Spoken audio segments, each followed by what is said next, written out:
Hey everybody, figured I'd do a cold start here on this Rototiller. It's a Porter cable, model 98. I just got this thing running yesterday, and as you can see, I'm not quite done with the work I need to do. I just seen that when I opened up the shed here today. So it looks like we're going to need some seals.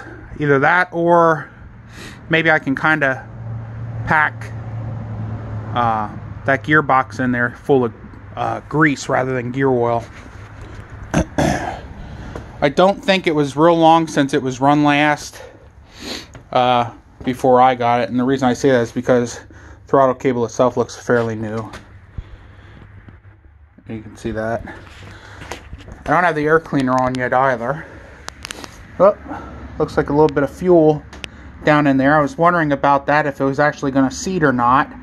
The needle. I didn't rebuild the carburetor, I only cleaned it out, but it was really nice and clean inside. Gas tank was nice as well.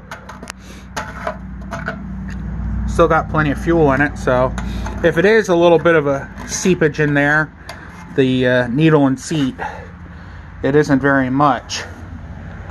So, like I said, we're going to do a cold start on it. Got to get this thing out of here. Try and miss the oil there. There we go.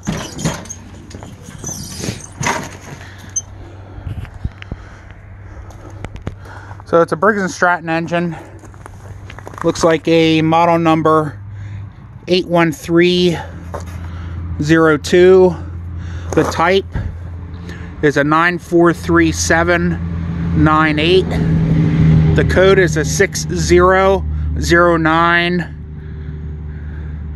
What is that? 6009010. So I changed all the fluids out too while I was at it. Everything was really good on it. Like I said, carburetor was okay. Just a little bit of dirt inside of it, but not bad. But yeah, we're gonna have to do something about that oil leak at that gearbox. I saved this thing out of a junkyard. If you guys, I don't know if I said that or not. I'm gonna be posting this to a Facebook group.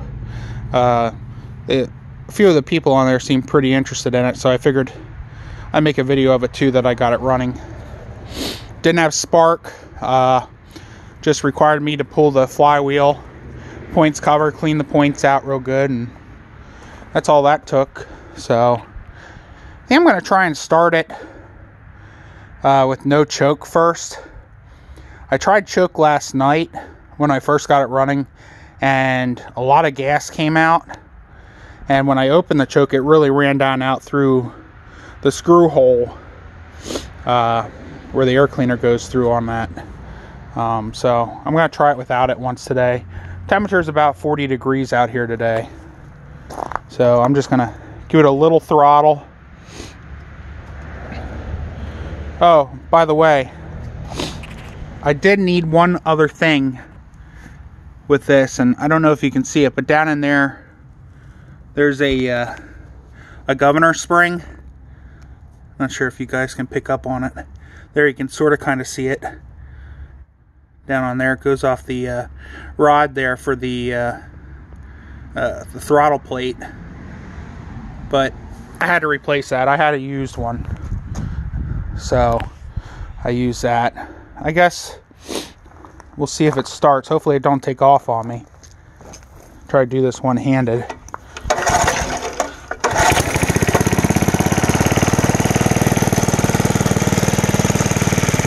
Yep, no choke.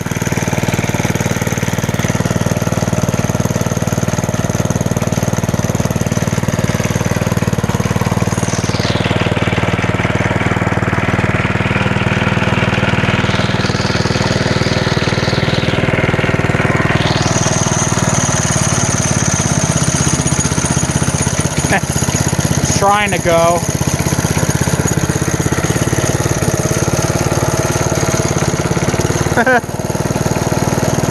Moving on its own. I did find out that if you take the spring off the cover here,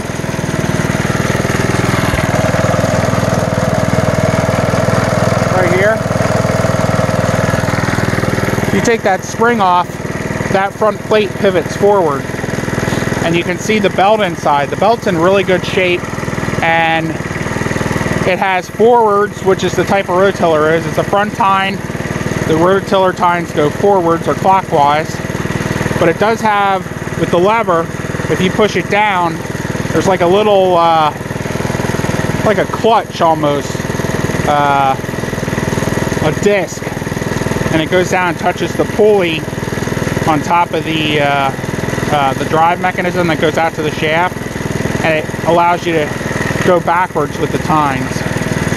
That was pretty interesting.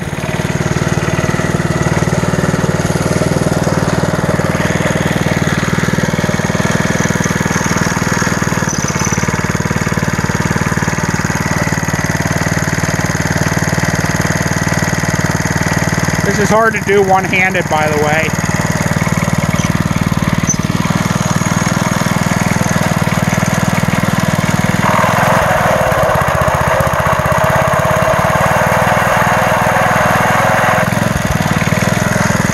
Sorry about the shakiness there. I just wanted to show you how that operated.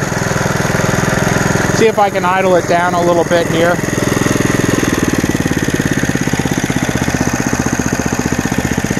Yeah, not a bad little machine, I'll tell you what. I was able to find an original photo on Google that showed that this series of rototiller, model 98, the first year that it was made was 1961. It was a brand new product. And if you go by the code that I was reading with those numbers, the engine was made on, I think it's September 1st of 1960. So this must have been one of the very first of that model.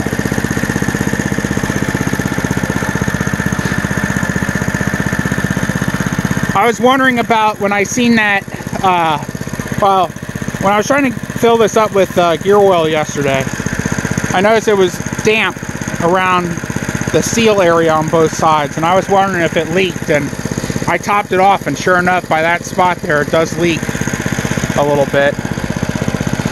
But yeah, so I'm not done with it yet, but at least it works. I have to figure out how to disassemble the tines to get in there to those seals and see if I can even get them replaced. I really don't know.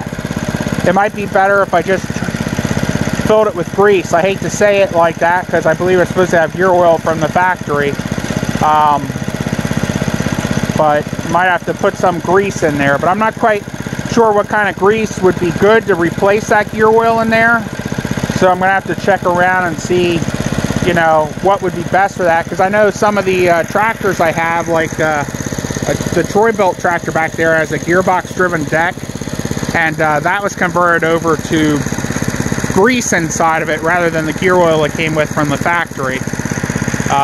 But I didn't do that. That was like that when I purchased that.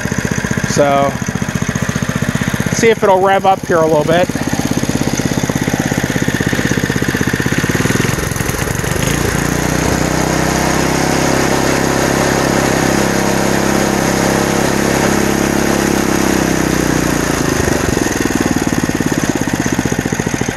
Just notice the muffler's turning. I think I think this is rusted off here.